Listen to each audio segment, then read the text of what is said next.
मैं ज्योति बिंदु सितारा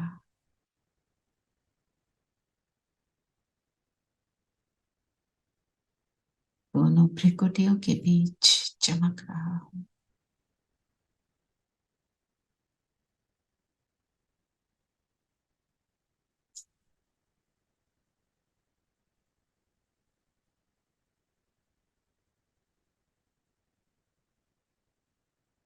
आज हम सभी अपने पहले पहले व्रत को याद करें। सबसे पहला व्रत मैंने क्या लिया? मैं ज्योति बिंदु आत्मा, संपूर्ण पवित्र आत्मा हूं।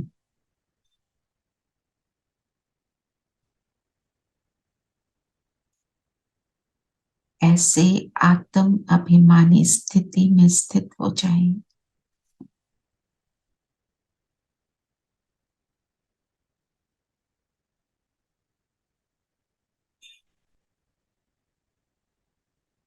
जो बाबा ने आज अव्यक्त इशारों में कहा, आप सबका पहला पहला व्रत व प्रतिज्ञा है कि मन, वाणी और कर्म में पवित्र रहेंगे। एक बाप दूसरा ना कोई, यह व्रत सभी ने लिया है, तो सदैव इस व्रत को स्मृति में रखो। स्मृति से कभी वृत्ति चंचल नहीं होगी।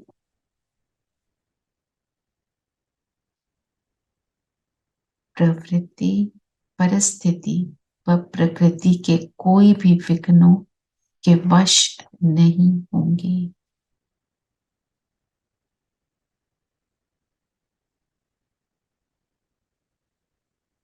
ओम शांति।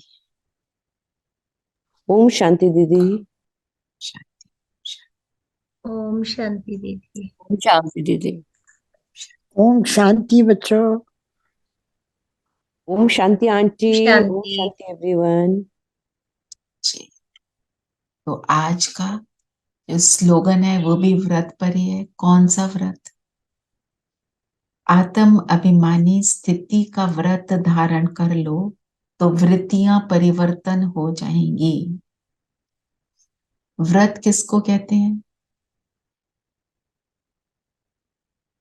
व्रत का धारणा। धारणा। अच्छा, व्रत रखते हैं तो क्या करते हैं? To like abstain from something, कि ये किसी चीज का त्याग करना। कोई चीज हम नहीं करेंगे, ये चीज को त्याग देंगे।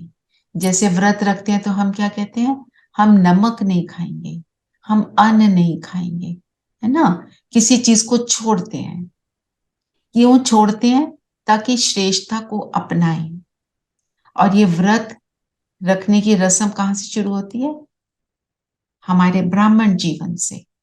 तो इस ब्राह्मण जीवन में हमने कौन सा व्रत लिया? पहला व्रत, मैं आत्मा, अपने आप को शरीर नहीं मैं आत्मा समझूं। एब्सटेन किस चीज से करना है? Body conscious. Body consciousness. यही सबसे पहला व्रत है। इसकी धारणा हो तो बाबा कहते हैं वृत्तियां परिवर्तन हो जाएंगी। सारा एटीट्यूड इससे कैसे बदली होता है? नो लोभ, नो मोह, नो अहंकार। अगर बॉडी कॉन्शियसनेस नहीं है तो, हाउ कम?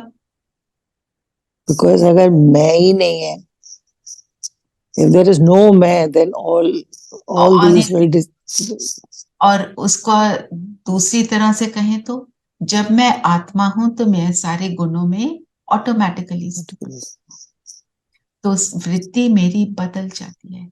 1 मिनट अपनी आत्म अभिमानी स्थिति में स्थित होंगे। और आज जो हमारे अव्यक्त इशारे वो भी क्या है? हमने पवित्रता का व्रत धारण किया। जब मैं अपने को आत्मा समझती हूँ, शरीर नहीं समझती, तो पवित्रता भी मेरे अंदर ऑटोमेटिक आ जाती है। सारी अपवित्रता का कारण क्या है?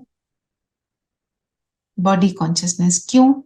क्योंकि वो एक सत्य नहीं है, झूठ है। जब हम झूठ के साथ होंगे तो झूठ है ही अपवित्र।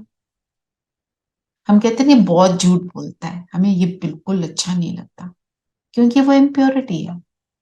और जब अपने सत्य स्वरूप जैसे मुझे परमात्मा ने बनाया हम उसमें स्थित होते हैं तो बहुत शक्ति मिलती है ना। तो चलिए 1 मिनट अपने को बस मैं ज्योति बिंदु सितारा, पवित्र आत्मा,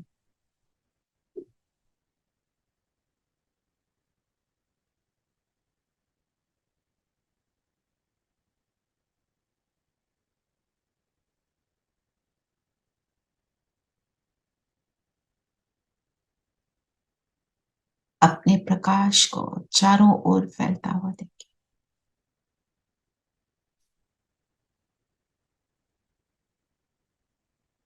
मेरे सामने भी सभी पवित्र आत्माएं,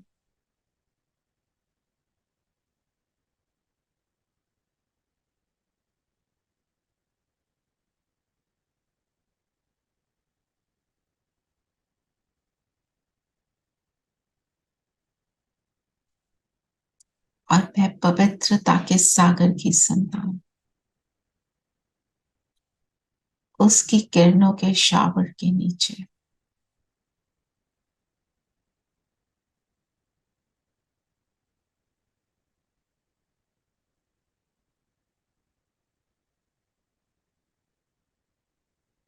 अब अपनी मनोस्थिति देखें। हम सबको कैसा फील हो रहा है?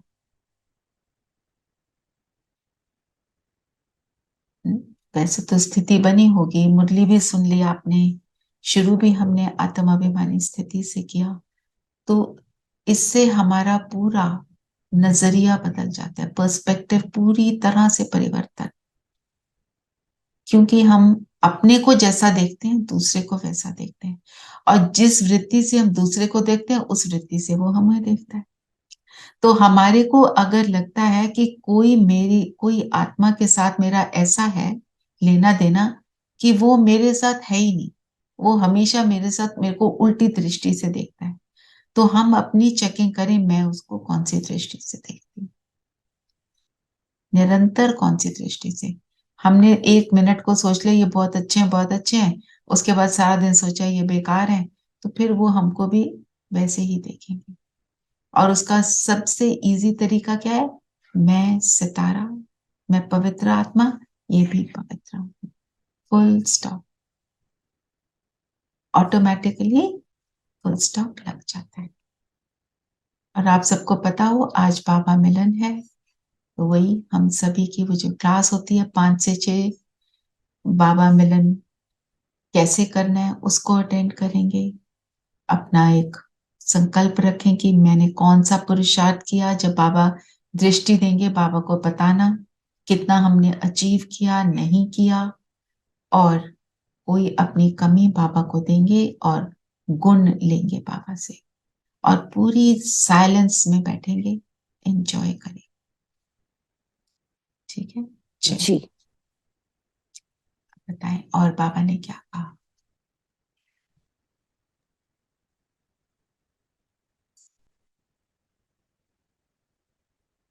दीदी बाबा ने कहा, मीठे बच्चे तुम घर बैठे भगवान बाप मिला है जो तुम्हारी अपार खुशी में रहना है, विकारों के वश खुशी को दबा नहीं देना है। तो जिस भगवान को हमने ढूंढा, अलग अलग मेथड्स अपनाए, तो वो भगवान मुझे अब मिल गया, तो मुझे क्या करना चाहिए, है ना। मतलब ये सच में एक सोचने की बात है, कौन मिला है, कौन मिला है मुझे।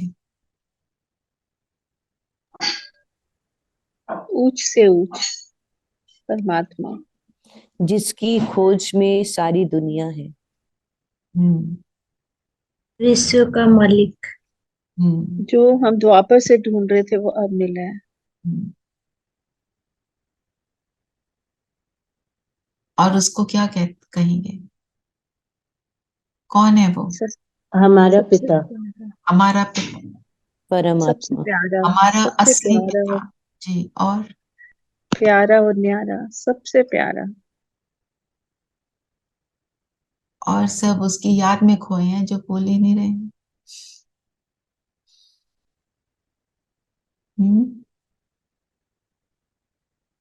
भोला बाबा, ऐसा प्यार जो दीदी किसी ने नहीं दिया, सिर्फ उसी से मिला है। प्यार का सागर है। तो हम तो बाबा ने बोला तो तुम्हारे को ये खुशी कायम रहनी चाहिए, विकारों के वश खुशी को दबा नहीं देना। जो हमारे ओरिजिनल संस्कार हैं वो क्या हो गए हैं, over a period of time वो दब गए हैं। जब हमें ये याद रहता है कि मुझे परमात्मा मिला, मैं परमात्मा का बच्चा हूं, मैं कौन हूं, मैं कौन मेरा कौन, जो दादी जानकी हमेशा बोलते थे, तो जब मुझे ये रियलाइज होता है, तो मेरे को अगर याद रहता है मुझे कौन मिला, तो मेरे को विकार जो है वो दबा नहीं सकते। अगर मेरी खुशी गायब होती है मतलब मैं विकारों के वश हो गई हूँ, पर वश हो गई हूँ। पर क्यों? क्यों वो विकार मेरी प्रॉपर्टी नहीं है, विकार मेरे हैं ही नहीं, उसको मेरा हमने बोलना ही नहीं। ठीक है ना? फिर और क्या बोला बाबा ने?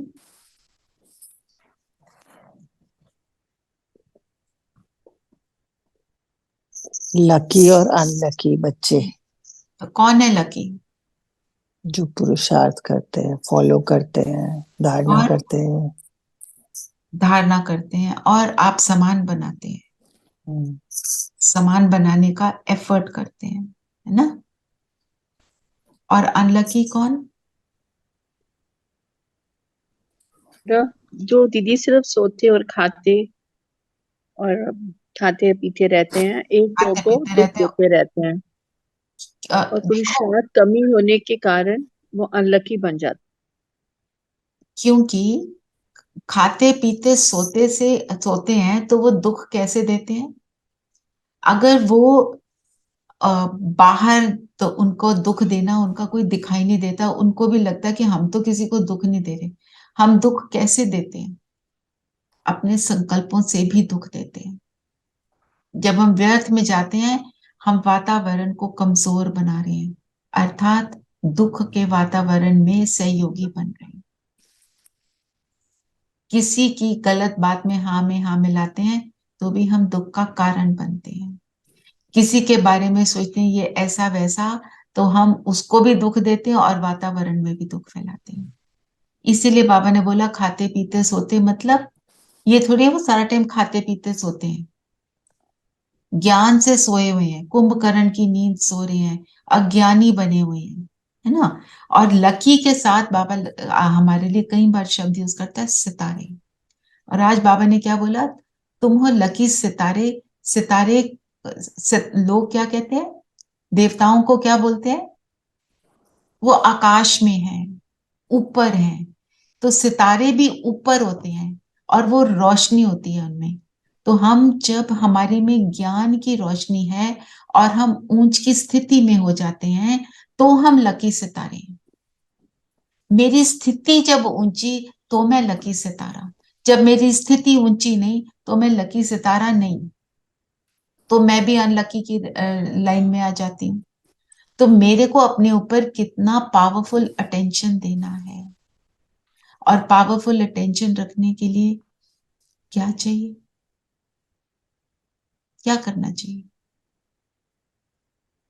आपने अलार्म लगाया, आपने उस सारी बातों को विजुअलाइज कर लिया, जो आपको होमवर्क मिला वो कर लिया, अनुभव नहीं हुआ। क्यों नहीं होता अनुभव?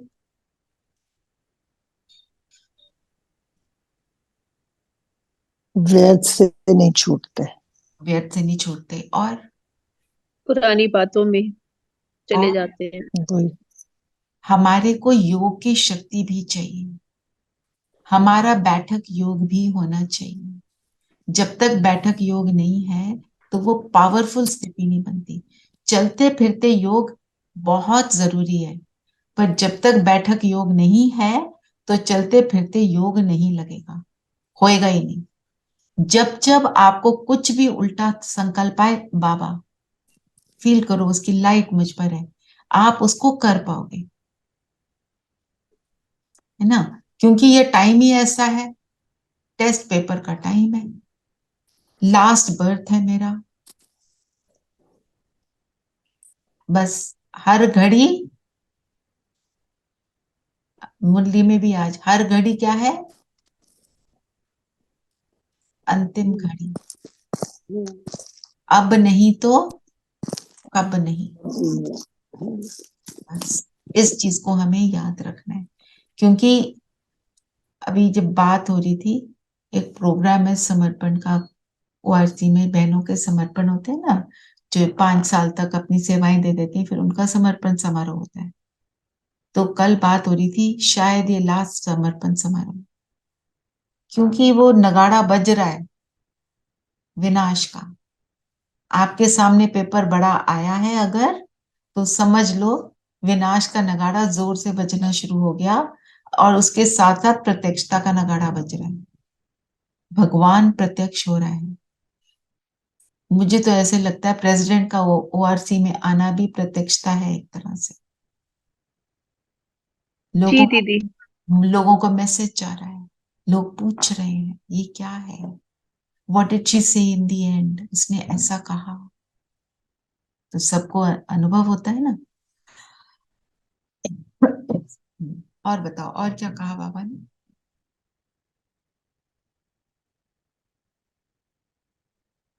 दीदी गीता का भगवान कृष्ण नहीं है, शिव भगवान है। क्या पॉइंट्स दिए आज बाबा ने?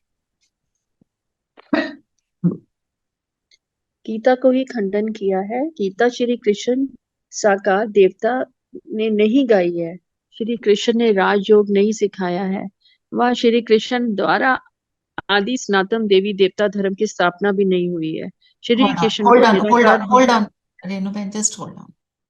कि हम कैसे प्रूव करें कि गीता का भगवान श्री कृष्ण नहीं शिव है? आप पॉइंट्स बोलो, रीडिंग नहीं करो, आप पॉइंट बताओ, पढ़ के पॉइंट को समझ के बताओ। कि दीदी गीता श्री कृष्ण ने आदि सनातन देवी देवता धर्म की स्थापना नहीं की है। वो नहीं, निराकार है। कृष्ण जो है वो निराकार नहीं है। निराकार नहीं है। और निराकार, क्यों निराकार की जरूरत है?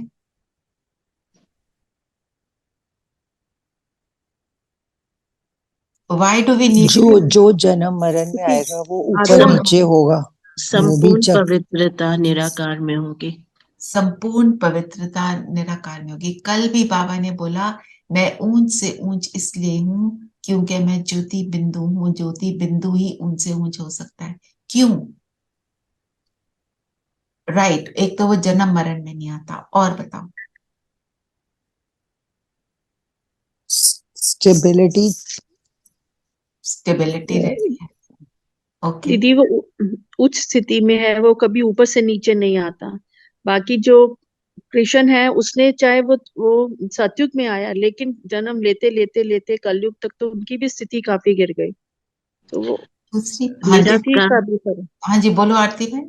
निराकार शिव बाबा ज्योति बिंदु हैं, क्योंकि उनमें विस्तार नहीं है, सार में है सब कुछ। सार में ही है, इज रीचिंग देयर। और यथार्थ, मतलब he is the truth. Right, एक ये भी बात है कि सार में है। तो सार में है, जो चीज जितनी सूक्ष्म होती है उतनी पावरफुल। हम बात करते हैं ना, एटॉमिक बॉम्ब कैसे बना? टाइनीस्ट। टाइनियस्ट से शक्ति। और सुना होगा, वो जो ज्यादा बड़े बड़े लोग होते हैं, जो बड़े ज्यादा बोलते हैं, शक्ति उतनी कम होती है। हम अपने फ्रेजेस जो यूज करते हैं, थंडरिंग क्लाउड सेल्डम रेन, जो अपना बहुत ज्यादा डींगे मारते हैं, बहुत ज्यादा बोलते हैं, अंदर खोखला हो जाता है। और शिव बाबा कैसे हैं? छोटे से छोटा ज्योति बिंदु, उसमें सारा कुछ समाया है। चाहे तो पूरा विस्तार कर दे और चाहे तो समेट ले। तो वो शक्ति, इतनी फ्लेक्सिबिलिटी, कब क्या कैसे करना है वो तभी हो सकती है। हम भी देखें, हम जब अपनी बिंदु स्थिति में स्थित होते हैं, हमें शक्ति तब अनुभव होती है। जब हम विस्तार में आ जाते हैं तो शक्ति जो है ना, जैसे डिसिपेट होती है, फैलती है, तो अंदर फील नहीं होती। ये ये एक्सरसाइज करना। और गीता के भगवान के लिए क्या बोला?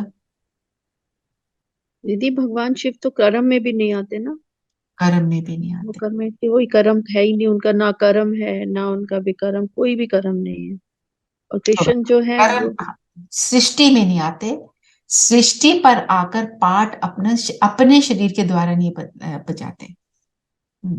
उनको किसी का शरीर लेना पड़ता है अगर आते हैं संगम युग में, उनका अपना शरीर तो है ही नहीं। दूसरी बात, कोई भी मनुष्य आत्मा भगवान नहीं हो सकती। जो भगवान होगा उसको निरंतर उन स्थिति में रहना होगा, है ना। अगर कोई कभी भी किसी भी टाइम पर नीचे आ गया तो वो भगवान नहीं। भगवान ऐसा होगा जो कांस्टेंट रहे, और कांस्टेंट सिर्फ वो बिंदु स्थिति में रह सकते हैं। तो बाबा ने बोला ना, चित्र अलग। तो क्या करते हैं, आ, हम क्या पुकारते हैं भगवान को? क्या कहते हैं? रूप बदल कर आ जा रही, छोड़ भी देश आकाश सिंहासन, मतलब ऊपर बैठा है, रूप बदल कर तू नीचे मेरे पास आ जा। तो रूप बदल कर वो आता है ना।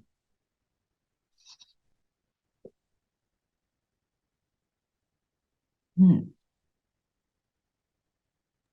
और बाबा ने आज कृष्ण और ब्रह्मा का भी डिफरेंस बताया। क्या बताया?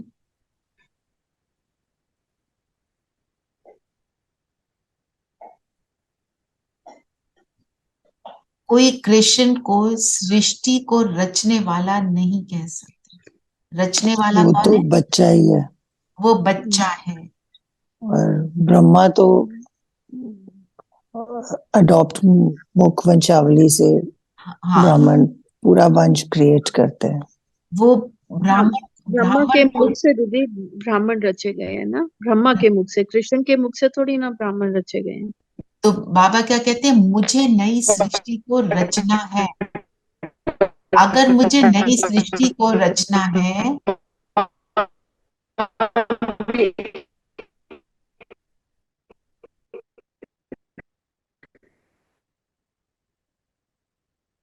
अगर मुझे नई सृष्टि को रचना है, बाबा कहते हैं, तो मुझे क्या करना पड़ता है? एक तन को अडॉप्ट करना पड़ता है। जब मैं वो तन अडॉप्ट करता हूं तो मुख वंशावली बनते हैं। ब्रह्मा की आत्मा ही श्री कृष्ण बनती है। पर जब वो श्री कृष्ण है, वो तब ये कार्य नहीं करते। वो कार्य ये कब करते हैं? ये कब करते हैं?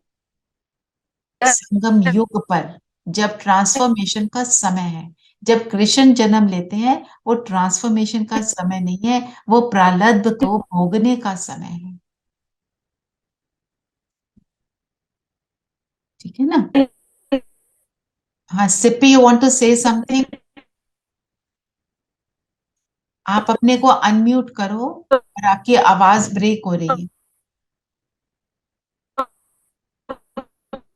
Can't hear, can't hear anything Sippy, you.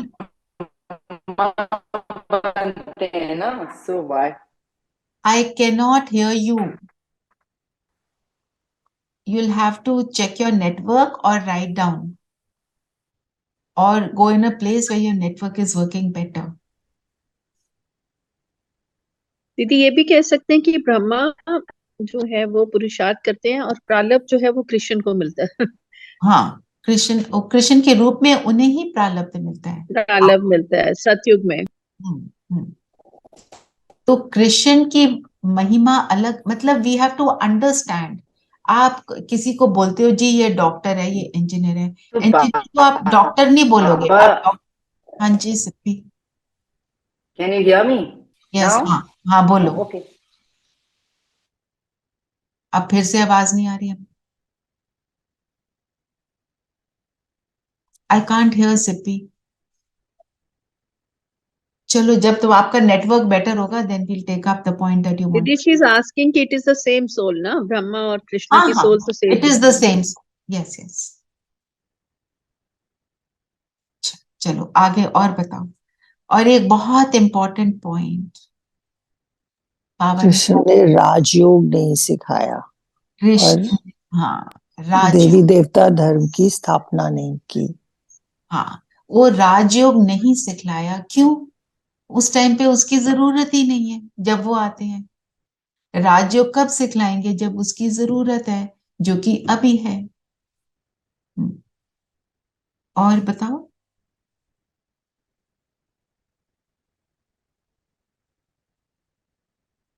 बाबा ने बोला साकार देवता जो है वो गीता को नहीं गाता है। बात वही है, जब वो साकार देवता है तब उसकी आवश्यकता नहीं है। और फिर ऑपरेशन बाबा ने बोला, कौन सा ऑपरेशन?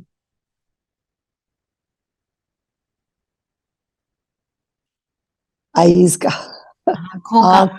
आंखों का ऑपरेशन कर, आंखों का। तीसरी आंख क्रिएट करने के लिए। हम्म, तीसरी आंख का ऑपरेशन खुला है कि नहीं? जब आंख का ऑपरेशन, बाबा ने क्या बोला उसके लिए? सारी बातें बताओ। बड़ा इंटरेस्टिंग है ना बाबा, रमणीक। किसी का सक्सेसफुल होता है, किसी का नहीं होता। किसी की आंख कोई बंद ही रहती है, कर ही नहीं पाते हैं। किसी की आधी खुलती है, किसी की पूरी खुलती है। जी। अलग अलग तरह की ना, कईयों को दिखाई देता है, कईयों को नहीं भी दिखाई देता। तो तीसरी आंख के खुलने का अर्थ क्या है? Realisation, realisation. अंडरस्टैंडिंग। ज्ञान को समझना और धारणा। एक है रियलाइजेशन और धारणा, करेक्ट। रियलाइजेशन के बाद धारणा होती रहती है, तो वो आंख खुली रहती है। नहीं तो वो रियलाइज करने के बाद फिर वही खाते पीते सोते वाली बात आ जाती है। ठीक है ना? तो जो जिसकी आंख खुली है, मतलब जो निरंतर अपने ऊपर एफर्ट करता रहता है, तो वो उसकी आंख खुली रहती है। जो एफर्ट करना बंद कर देता है तो उसकी आंख बंद हो जाती है। ठीक है ना? तो बाबा ने क्या बोला? जिसकी आंख बंद हो जाती है वो कैसे होंगे? क्या क्या करेंगे? गिर जाएंगे, ठोकर खाएंगे, धारणा अच्छी नहीं होगी, दैवी चलन नहीं होगी, चेहरे चलन से क्या कुछ और होंगे, मतलब जो है वो दर्शा नहीं पाएंगे, है ना? तो मेरा ज्ञान का तीसरा नेत्र खुला रहे, उसके लिए मुझे क्या करना चाहिए?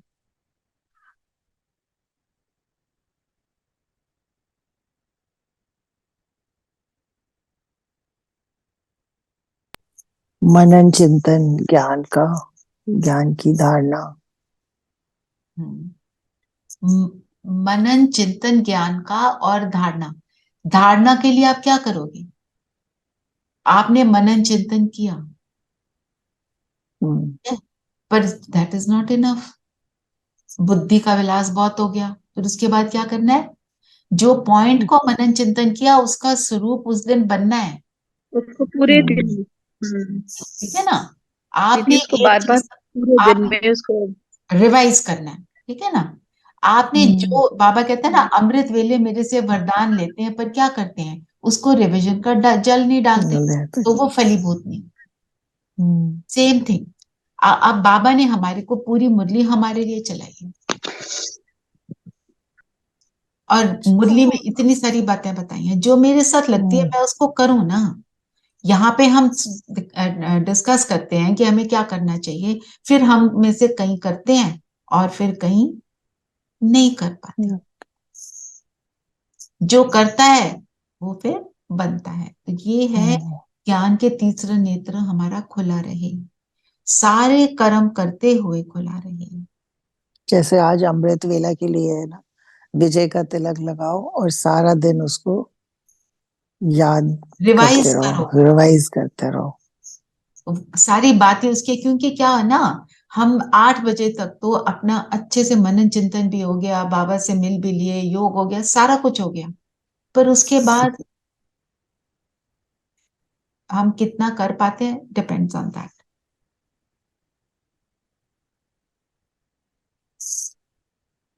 फिर क्योंकि बाबा ने क्या बोला, पूरी रीति मेहनत नहीं होती, मतलब निरंतर याद करने का हम एफर्ट नहीं करते।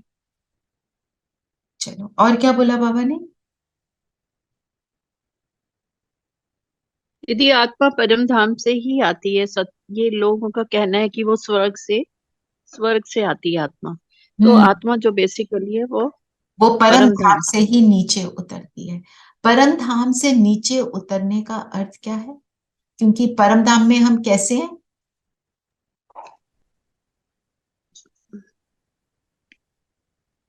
Suspended, दीदी बिल्कुल शांत, suspend, no feelings, no thoughts. हम नो यहां से करंट। परम धाम कब जाएंगे? आत्मा कैसे जाती है परम धाम? बिंदु रूप। बिंदु रूप और बिंदु रूप। संपूर्ण पवित्र अपनी बेस्ट स्थिति को बनाकर ही जाती है। वहां पे अपवित्र नहीं है। परम धाम से आना मतलब जब मेरा पहला जन्म है, उस जन्म में मैं मेरी बेस्ट स्थिति, इस धरती पर जो मेरी बेस्ट स्थिति है वो मेरे पहले जन्म में, चाहे वो मेरा जन्म जब भी हो, सबका अपना अपना लेवल है। और बताओ, बाबा ने बोला तुम शूद्र संप्रदाय बन गए थे, अब तुम ईश्वरीय संप्रदाय बने। शूद्र संप्रदाय का मतलब क्या? विकारों के वशीभूत होना। तो मेरे सामने जब कोई आत्मा विकारों के वशीभूत आए तो मुझे क्या करना है?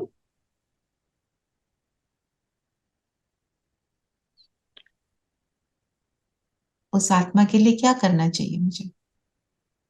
शुभकामना, उसको भी दुआएं दो कि उस वो पर रहम ट्रांसफॉर्म हो करना जाए। है। हाँ, उसको दुआएं दो और क्या सोचना है?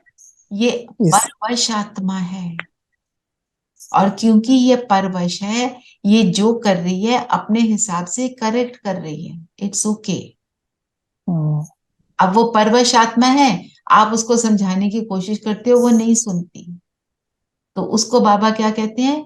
फिर उसके ऊपर तरस आता है, रहम आता है, मतलब हम उसको आप समान बनाने का एफर्ट करते हैं, पर वो सुनती नहीं है, तो हम क्या करते हैं? तरस।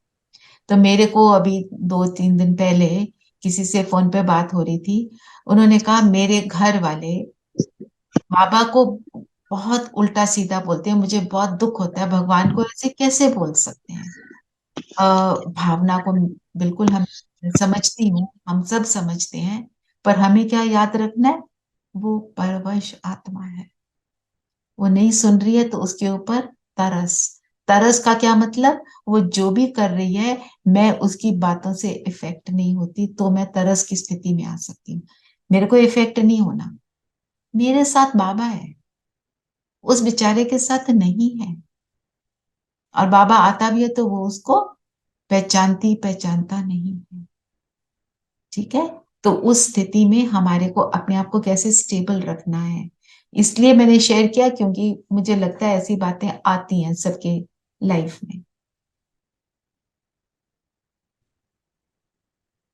तो एक और बात जो बाबा ने बोली मुझे बहुत अच्छी लगी, बाप बच्चों को रचते हैं सुख के लिए। लौकिक पिता भी जो बच्चों को रचते हैं, किस लिए रचते हैं? सुख के लिए, उनको सुख देने के लिए। पर लौकिक पिता सुख पूरी तरह दे पाए या ना दे पाए, परमात्मा हमारे को पूरा सुख का अनुभव कराते हैं।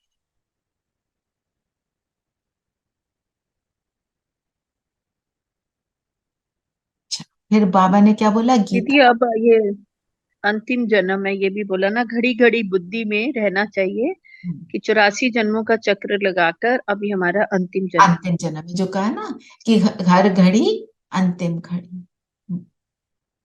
और बाबा ने बोला गीता का कितना आडंबर बनाए।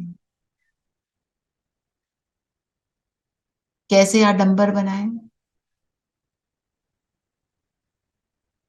समझते नहीं है, सिर्फ बिना समझे उसको पढ़ते रहे। हाँ, और जो समझने की कोशिश भी करते हैं तो वो बुद्धि का विलास ही करते हैं, एप्लीकेशन में पूरी तरह कर नहीं पाते, फेल हो जाते हैं। जो भागवत में इतनी सारी कहानियां डाल दी हैं, तो और वैसे भी कहानियां किस लिए डलती हैं? हमारे को सिखाने के लिए। हम तो कहानियों को पढ़ के सोचते रहे कि हमने बड़ा अच्छा काम कर लिया। और बाबा ने गोप गोपियों के लिए क्या कहा?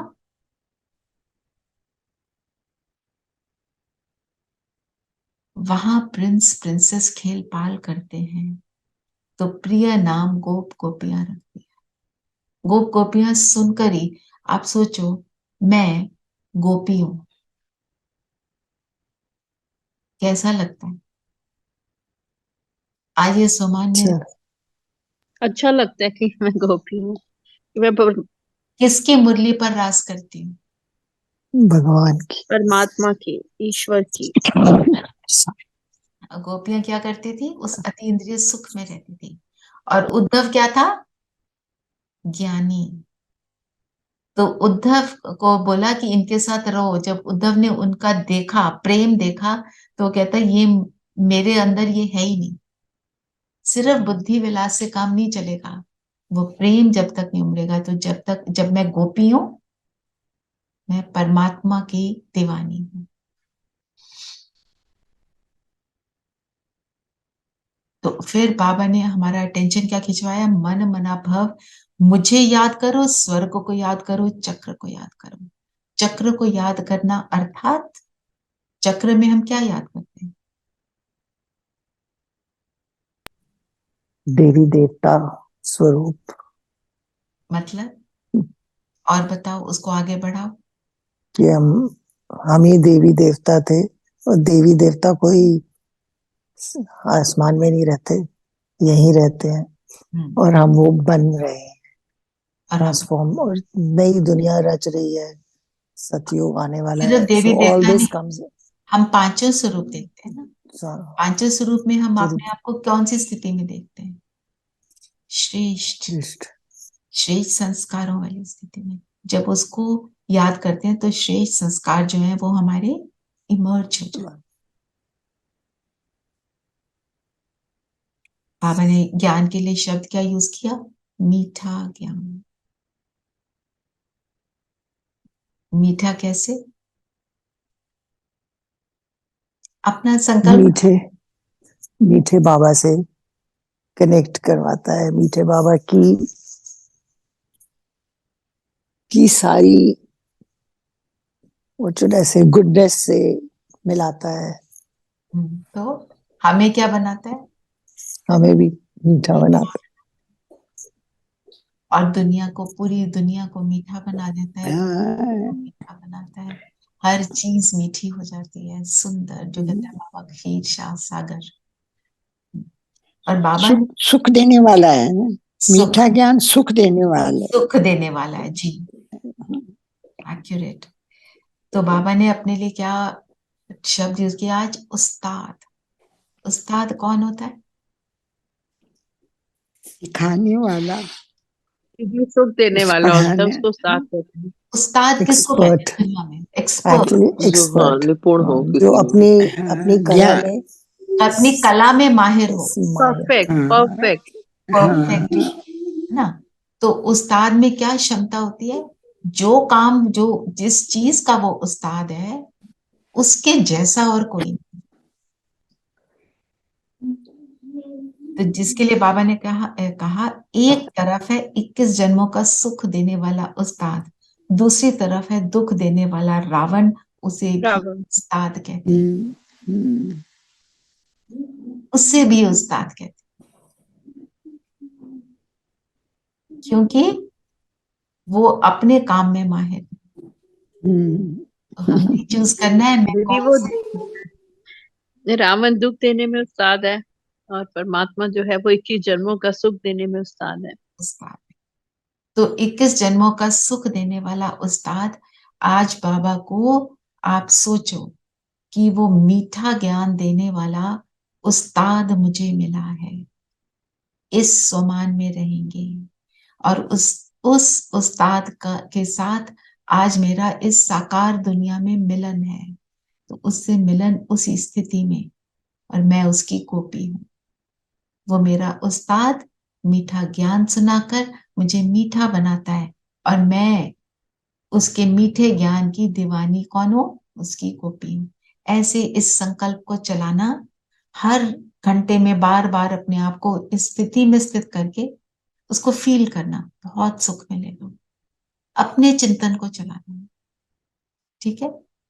और जो वरदान है शांति के ऊपर चल रहा है, कल भी था ना, आज क्या बोला बाबा ने वरदान में?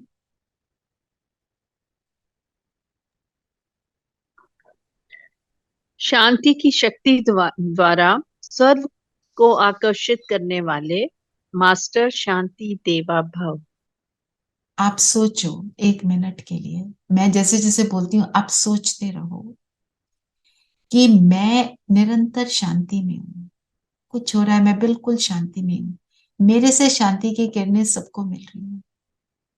मेरे घर के वातावरण में शांति समा गई है। मेरे घर में जो है मेंबर्स, उनको शांति मिल रही है। चाहे वो आपकी हेल्प है, चाहे आपके फैमिली मेंबर्स हैं। मेरे घर के दीवारों के कण कण में शांति बसी हुई है। पूरा वातावरण शांति से भरपूर हो गया है।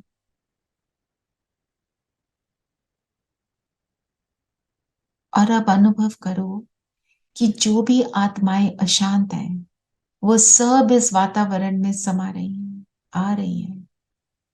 उनको भी इसी शांति का एहसास हो रहा है। उनको शांति का तीर लग रहा है। उनकी अशांत दुनिया, आंतरिक अशांत दुनिया में रेत में जैसे हरियाली छा गई है। उस कड़े पहाड़ में, प्रॉब्लम्स के पहाड़ों में जो घूम रही हैं, उसमें से भी पानी निकलना शुरू हो गया, और एक सुखदायी शांति की दुनिया का निर्माण हो रहा है। मैं शांति का चुंबक,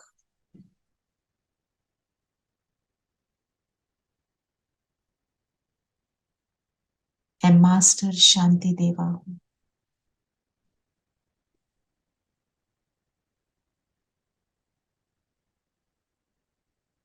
यह सबने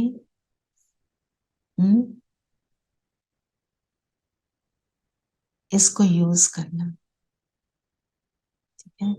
धीरेन भाई, अब मैं वो गोपी वाली मेडिटेशन करूंगी, उसको आप अलग से डालना जरूर, ठीक है।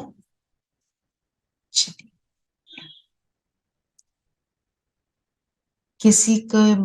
किसी ने कोई और पॉइंट लेना है?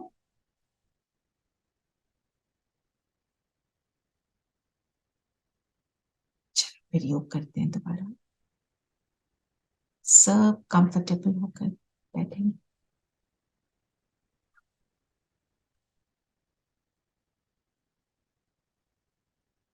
अपने आप को माथे के बीच स्थित कर देंगे।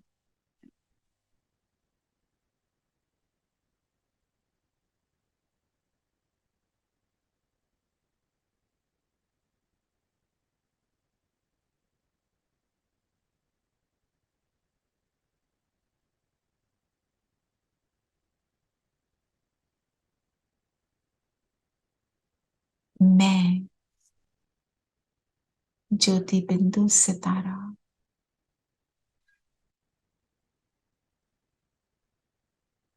उस परम उस्ताद की, जो गोपी, उस परम उस्ताद की वो राजकुमारी, वो गोपी, जिसके मीठे ज्ञान ने मेरे जीवन में मिठास भर दी।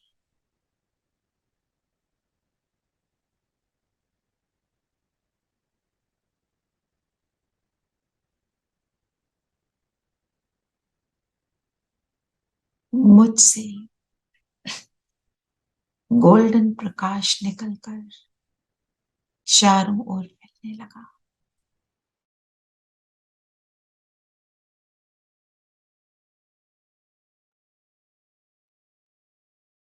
ये उस उस्ताद को पाने की खुशी का प्रकाश,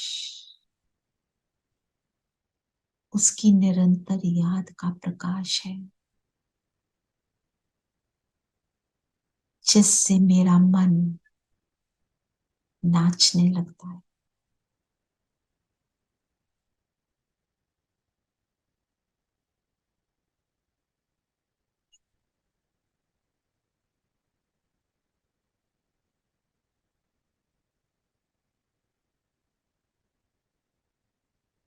मुझे कौन मिला, उसकी स्मृति में मैं रहती हूँ, तो मेरा मन मयूर नाचता है।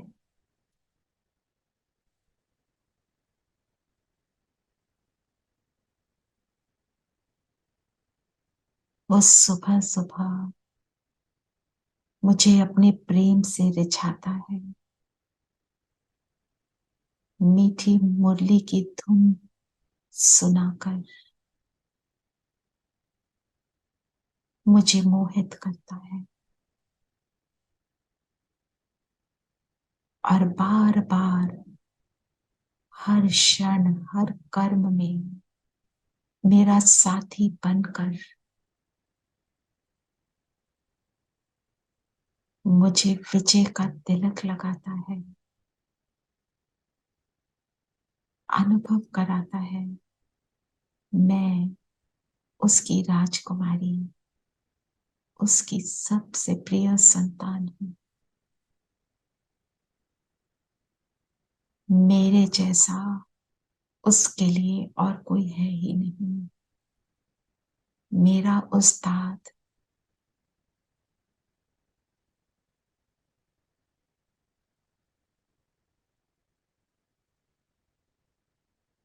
उसके जैसा भी और कोई नहीं।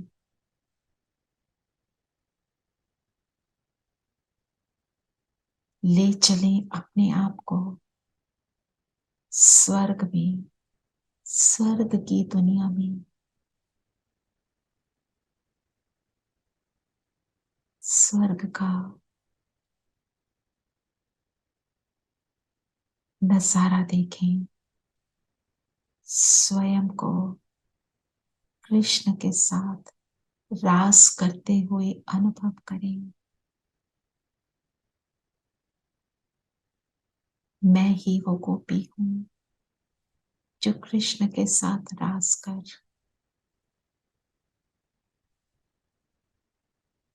सुख का अनुभव करती हूँ। 1 मिनट इस सीन में रहेंगे।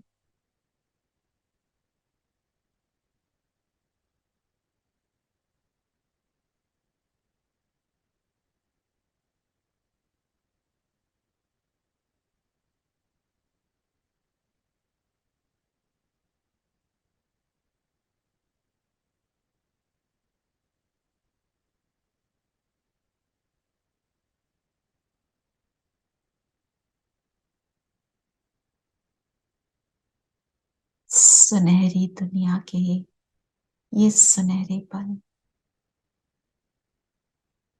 अविनाशी पल,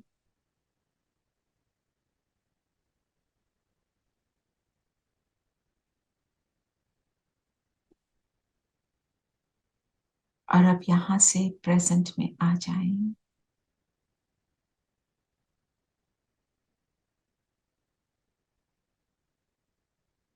अनुभव करें मैं आत्मा शरीर से निकली, शांति धाम चलें, बाबा को टच करें और बाबा से कहें मेरे उस्ताद, आज के दिन मैं आपको उस्ताद के रूप में याद कर साथ रखूं, जिसके साथ से ही मुझे उसकी सारी क्षमताएं आ जाती हैं, मुझ में समा जाती हैं।